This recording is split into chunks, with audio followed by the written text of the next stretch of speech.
To find your PAWS course, what you have to do is, of course, come to PAWS. I had some students to tell me that they typically go to the bell. The best way to find your information for your course is to actually scroll down to your section. Okay. For my class, you are 1010-H05. So you click here. Let me go to student mode. Once you are here, you'll see your modules. You'll see what we are expected to do for a period of time, whether it's 1 week, 2 weeks, 3 weeks, etc. I will let you know via announcements. So to find your information, find your quizzes, to find your Launchpad information, to do those quizzes, find everything, simply go to content, and over here I have everything for you laid out. If you are looking for your diagnostic, go to the Getting Started section. You go here and you click Introductory Writing Assignment Diagnostic. Once you click there, it'll take you to the assignment. It'll tell you exactly what's expected of you in those 3 or more paragraphs. It'll tell you the guidelines. Okay. And then it'll ask you to submit.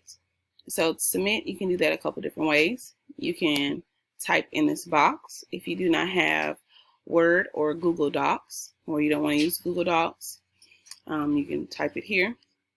If you want to upload your file, of course, you can use your computer to find your information. If you have a Google Docs and you can copy the link here, you can place the link in this section. And of course, I can see it. But you have to make sure if you're using Google Docs that you allow anyone to view that document. Don't have it set to private, because I have to come back and ask for permission. And sometimes that takes a while for you to see those emails, etc. So if you are going to use Google Docs, make sure that you have it where that person can access it once you give them the link. Anyone who has that link can read it or view it that way.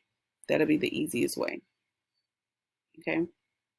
So once you upload it and submit it, it'll come to me. It'll tell me that you have completed the assignment. Whatever you need to do, you just simply have to go to content. You don't have to go to assessments. You don't have to go to communication. I know different teachers have their things set up different ways, so it's confusing as to where do you go for discussions, where do you go for quizzes. I have mine set up with the links, so whenever you click it, it will take you exactly to where you need to go. And as you complete it, it'll tell you what you have completed. It'll tell you the number of topics you have completed for this section. Okay. So if you were to complete your PAWS and you were to complete your introductory, it'll give you a check mark here where those bubbles are.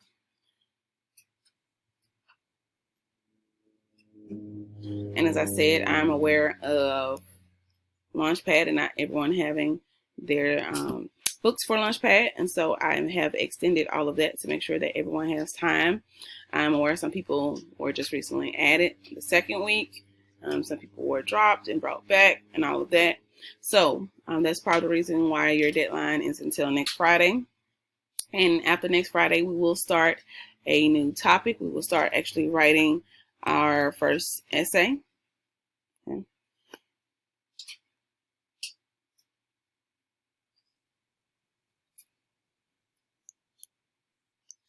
And this week, as in last week, we were part of this module. And you simply had everything that was in Launchpad this week, along with this discussion. You didn't necessarily have any other things to do, because I wanted to make sure I didn't give you too much work while you figure out Launchpad, get back into your courses, etc.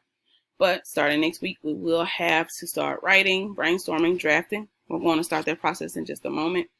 But to actually turn in assignments outside of Launchpad, that'll start next week. Does that make sense? Is that clear for everyone? Yes, ma'am.